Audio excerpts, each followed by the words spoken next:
लेकिन हर एक उम्मीद को पूरा कर पाना भी बड़ा मुश्किल होता है, तो जब आपको उसमें चूज करना पड़ता है तो बड़ी डिफिकल्टी होती है। जल्दी से आदित्य इस पर बात करेंगे, फिर उसके बाद राजेंद्र जी आपके पास मैं आती हूँ और कैप्टन साहब आपके पास। एक तो प्रेशर और किसी चीज का हो ना हो, नरेंद्र मोदी से सरप्राइज एलिमेंट का होता है। आप माने 140 करोड़ लोग में से आधी आबादी तो उम्मीद कर रही होगी कुछ तो ऐसा होगा जिसकी चर्चा अगले एक हफ्ते तक होती रहेगी, जो एक वो sweet part of the budget होने वाला है। और ये उम्मीद खुद नरेंद्र मोदी चाहते हैं कि लोगों की जो है उनसे बनी रहे, इसलिए इस बजट में कुछ एक ऐसा एलिमेंट होगा जिसके इर्द गिर्द जो मिडिल क्लास है वो घूमेगा और उसको एक तसल्ली होगी। जैसे जीएसटी स्लैब का एक आपने देखा लंबे समय तक चर्चा होती रही। और सबसे अच्छी बात यह है कि सोशल मीडिया पे आपको याद है एक बार पॉपकॉर्न को लेकर कितनी चर्चा हुई। और ये इसलिए कि उम्मीद है जनता को कि नरेंद्र मोदी तक पहुंचेगा तो वो उसमें बदलाव आएंगे, बदलाव आया भी, तमाम चीजें हुई, इसलिए इस बजट पे कुछ ऐसा जरूर खास होगा। लेकिन नोइंग द फैक्ट्स कि इतना ग्लोबल इम्बैलेंस है और अभी हमारी यूएस के साथ ट्रेड चल रही है, दूसरा एफटीए का जिक्र होने वाला है, फिस्कल डेफिसिट, तो ये सारी चीजों को देखते हुए देखिए चुनौती आसान तो नहीं है।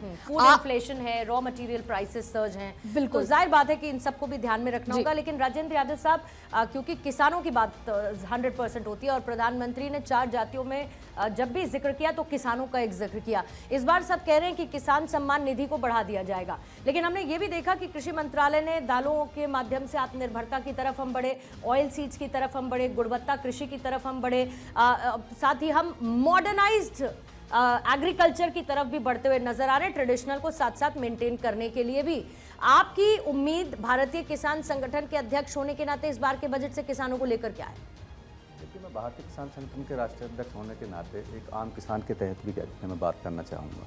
बट देश का जो किसान है, क्योंकि देश में किसानों की संख्या बहुत ज़्यादा है, बहुत बड़े भूभाग के हिस्सा जो है वो किसानों का है। आबादी के मामले में देखा जाए तो लगभग 85% जो है देश में किसानों की आबादी। तो जाहिर सी बात है हमारी उम्मीदें जो हैं देश से ज़्यादा होती हैं, हमारी इस बजट से ज़्यादा उम्मीदें होती हैं। और किसान क्या चाहता है? किसान ये चाहता है कि भाई उसकी फसल जो है उचित रेट पर बिक जाए, उसका जीवन सुख में हो जाए। अगर उसका जीवन सुख में है तो देश का जीवन भी अपने आप सुख में हो जाएगा। क्योंकि हम बहुत लंबे समय से सरकार से मांग करते हुए आए हैं कि भाई हमें जो है एमएसपी क्या कहते हैं आप देने की बात करो, या हमें कुछ ऐसी चीज़ दो जिससे हम भी क्या कहते हैं अपना जो है परिवार को एक सुखद जीवन दे पाएं। एमएसपी तो दी गई, कितने उस पे आपको कितनी फसलों? देखिए, मैं आपको बताऊं, क्योंकि ये बहुत ही लंबे समय से ये चल रहा है। जब हम एमएसपी की बात करते हैं, सरकार कहती है कि हमने इतनी फसलों पर जो है एमएसपी बढ़ा दी है, देने की बात नहीं कि इसे बढ़ाने की बात कही है।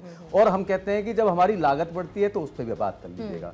पीछे सरकार ने थोड़ी सी कोशिश करी थी कि कुछ चीजों पे हमारी जीएसटी कम करी थी, लेकिन वो जीएसटी हम लोग चाह रहे थे कि बिल्कुल नगण्य हो जाए। और बीच में बिचौलियों को हटाने से किसानों को फायदा हुआ है पिछले कई समय में। लेकिन मैं आपसे क्या कह रहा हूँ कि बिचौलिया आप हटाने की बात करते हैं, लेकिन आप नहीं, मैं आपसे ऑन ग्राउंड पूछ रही हूँ सर, कितना फर्क इसका आपने महसूस किया है? कुछ फायदा हुआ है? मैं आपसे कह रहा हूँ कि बिचौलिया अभी हटे कहाँ है। मैं आपसे कह रहा हूँ क्योंकि सरकार कहती है कि हम ऐसी व्यवस्था कर रहे हैं कि किसान की जो है खेत से फसल खरीदी जाएगी।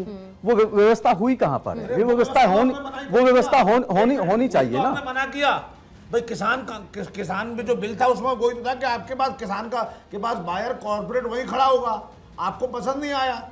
नहीं, पसंद आने गुप्ता जी, पसंद आने वाली चीज है, बिल्कुल पसंद आएगी। मेरी बात सुनिएगा, बिल्कुल बहस का आप इसे बहस का मतलब बिल्कुल बताइएगा। मैं अभी से व्यक्त कर रहा हूँ, मैं सिर्फ आपको बता रहा हूँ कि सरकार ने इतने सारे जो कमियां थी उसको कानून के अंदर रखी। मेरी बात सुनिएगा, किसान कोई भड़कने वाली चीज नहीं है। ये तो आपकी पॉलिसी हो गई। आप जो है ये कह रहे हैं कि किसान भड़क गया है।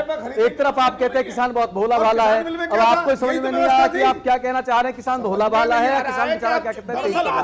आप सीधी सी बात है, आप इस पर बहस का मुद्दा कभी ना बनाएं। मुझे ऐसा लगता है कि किसी भी खाने को तैयार करने के लिए पहले आपके पास सारे इंग्रेडिएंट्स होने चाहिए।